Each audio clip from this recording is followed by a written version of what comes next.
Good evening. You're watching the news from the Sultanate of Oman television. We start with the headline. The Sultan Qaboos Industrial Excellence Award launches an innovation branch as the submission of the applications to take part in the award is started. The U.S. Secretary of State wraps up a 4-day mission to the Gulf with no end in sight in resolving the GCC's diplomatic crisis.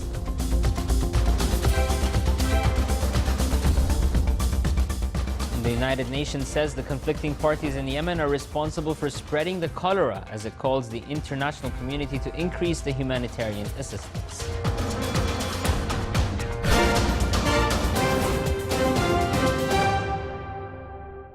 Those are the headlines, and now for the news in details. His Majesty Sultan Qaboos has received a cable of thanks from the custodian of the two holy mosques, King Salman bin Abdulaziz Al Saud of Saudi Arabia, in reply to His Majesty's cable of condolences on the death of His Royal Highness Prince Abdullah bin Faisal bin Turki Al Saud. His Majesty Sultan Qaboos has sent a cable of greetings to His Excellency President Emmanuel Macron of France on his country's National Day. The Sultan Qaboos Industrial Excellence Award launched an innovation branch as the submission date for applications to take part in the award started. It came in a press conference held today at the Ministry of Industry and Commerce.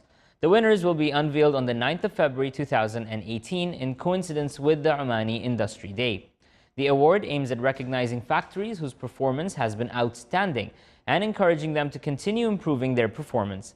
The ministry has organized His Majesty Sultan Qaboos Cup for the best 5 factories since the first industry year in 1991. The award has been developed with a royal blessing to become a Binal Sultanate Sultan Qaboos Industrial Excellence Award. It's worth mentioning that the number of factories that took part at 2015's competition stood at 24, including 20 big and 4 medium factories. 3 factories have so far won the award. The turnout for Sultan Qaboos Industrial Excellence Award 2018 is expected to be high due to the role played by the Directorate General of Industry at the Ministry of Commerce and Industry to promote the award through the many events it organizes. On the sideline of its 48th session, which was held at the Arab League, the Arab Ministers of Information Council honored a number of Omani media men, namely Ibrahim Al-Ahmadi and Suleiman Al-Ma'mari. The recognition coincides with the celebration of the Arab Media Day. Ibrahim Al-Ahmadi has been recognized for his rich experience in documentary programs and films. The Council also honored Cultural Windows program by Oman Radio in recognition of the issues that serve the society and meet the needs of the citizens.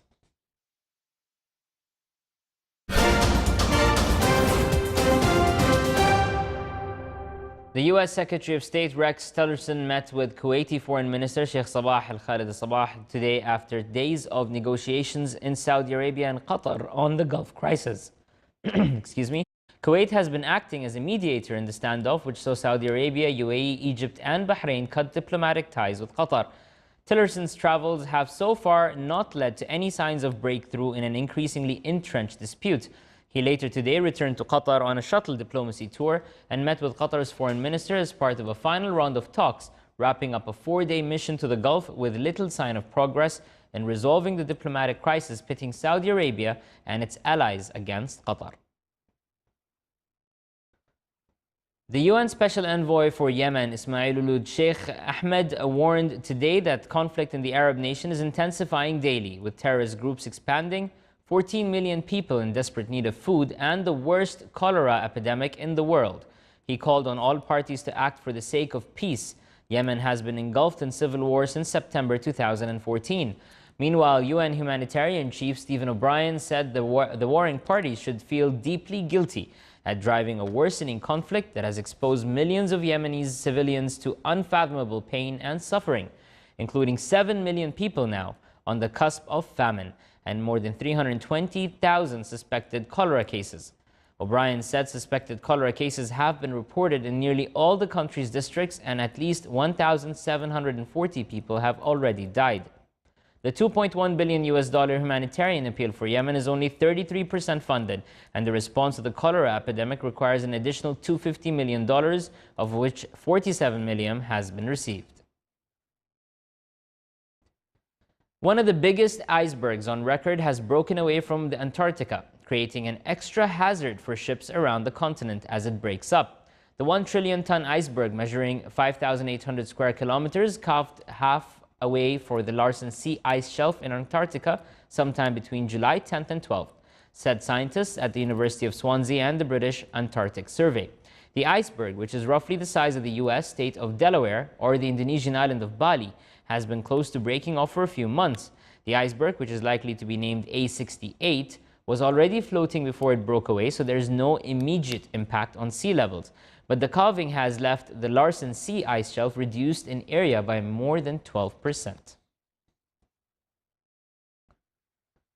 German Chancellor Angela Merkel said today that she was open to the creation of a finance minister and a budget for the Eurozone as proposed by the French President Emmanuel Macron. Merkel said after talks in Paris with Macron that she has nothing against a Eurozone budget, and they agreed that the Eurozone must be stabilized and further developed. Macron has warned Germany that it must move to correct the dysfunctions of the Eurozone and give it the fate it deserves. A Eurozone budget and finance minister would require changes to EU treaties. Merkel reiterated today that major reforms would have to wait until after September elections in Germany, which her center-right Christian Democratic Union, the CDU, is expected to win. And still to come in our news bulletin. In Senegal, a new mobile phone app rewards patients who return unused medication, giving them points to purchase different drugs later.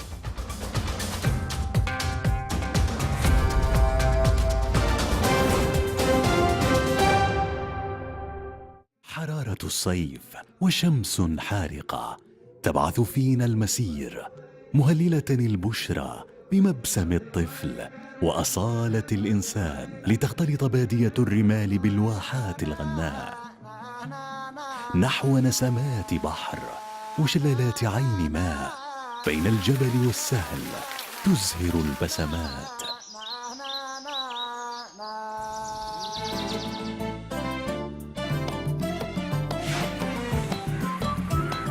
يطيب لها الزائر وتستمتع بها العائلة من رسوخ العادات قمم شامخة يجتمع عبق اللبان وطيب الكرم مهرجان صلالة السياحية 2017 من 30 يونيو إلى 31 من أغسطس 2017 عمان الرخاء والنماء.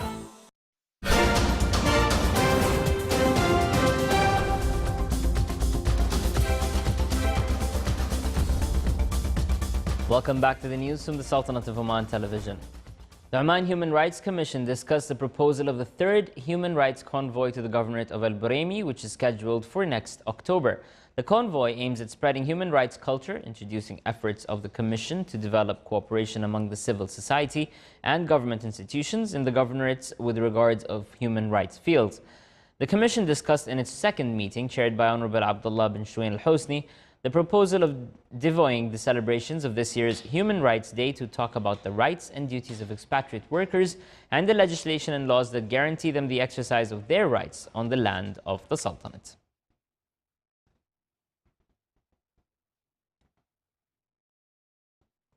The activities of the strategic exercise Fourth Decision Making continued at the National Defense College. Lieutenant General Ahmed bin Harith al-Nabhani, Chief of Staff of Sultan's Armed Forces, paid a visit to the premises of the exercise to get acquainted with its progress. He was also briefed about the activities of the strategic exercise and its related topics.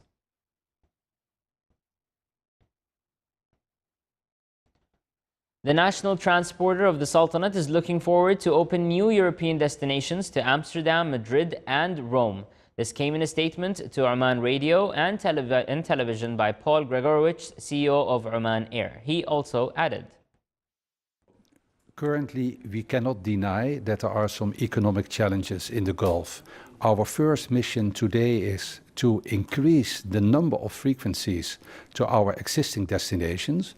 So we have recently launched a triple daily flight to Bangkok and a double daily flight to Kuala Lumpur before we are further going to enhance and to increase the number of destinations by adding new ones. We do not have additional destinations in mind. First, consolidate, improve the load factor, seat factor on our existing destinations before we would open in Europe maybe new destinations like Brussels, like Amsterdam, Madrid or Rome. The net profit of Bank Muscat during the first 6 months of 2017 reached more than 84 million Omani riyals. The revenues of traditional loans amounted to more than 125 million Omani riyals during the same period. The Islamic financing the bank reached 915 million riyals, and the bank allocated more than 35 million riyals for facing the expected loan losses in the same period. The Nursing Institute in Salalah held an open day to highlight its scientific role and acquainting the society with its efforts in the health field in the Sultanate. The open day also focused on introducing the nursing services and specializations being taught in the institute. It included an exhibition that displayed the students' innovations and works on various subjects, namely the first aid, anatomy, as well as research on disease and other health-related topics. It also included a section for visual presentations and the distribution of awareness pamphlets to the visitors. The students also supervised a section for diagnosis of vitamin C, as well as awareness lectures and competitions.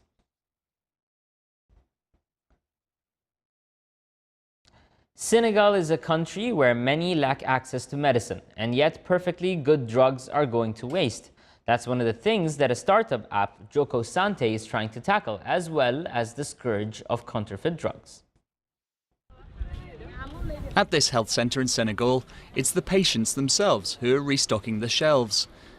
A new mobile phone app called Joko Sante rewards patients who return unused medication, giving them points to purchase different drugs later on. Before, I had lots of problems buying medication, but now it's easier for me to get them. This pilot project was launched in 2015 by a Senegalese entrepreneur trying to fight waste in a country where many can't afford medicine. The project also guards against fake drugs. They give us their prescription and we verify it. Is it really a prescription given out by a doctor or a nurse? And we also check the expiration date and the state of the medicine. Over half of Senegal's population lacks health insurance, and the uninsured are more likely to be tempted by cheap counterfeit drugs. These often simply fail to work, and at worst, they can prove fatal. Across sub-Saharan Africa as a whole, 1 in 3 medicines are estimated to be fakes. These counterfeit medicines are usually bought by those who are most vulnerable, those who don't have the money because they're sold at a lower price. Now we're enabling those people to have access to better medicines. We're certainly helping in the fight against counterfeit drugs.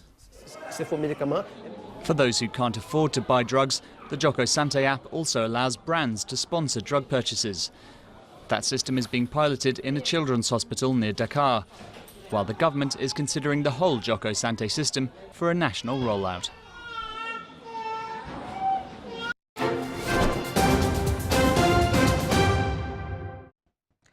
And now for the general weather forecast around the Sultanate. Cloudy skies will prevail over coastal areas of the Governorate of Dhofar and its nearby mountains, with chances of intermittent drizzle and scattered rainfall over the Governorate of Wusta. The rest of the Sultanate will have clear skies. Winds will be southeasterly light to moderate, and seas will be slight to moderate with a maximum wave height of 1.45 meters.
This is the Sultanate of Oman Television. Before we end tonight's bulletin, here are the main points once again.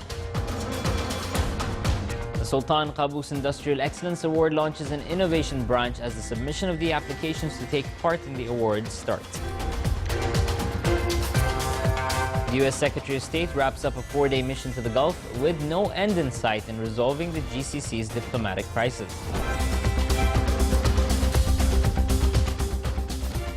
And the United Nations says the conflicting parties in Yemen are responsible for spreading the cholera as it calls the international community to increase the humanitarian assistance. With that, we come to an end to tonight's news bulletin. From all of us here at the newsroom and the studios, good night.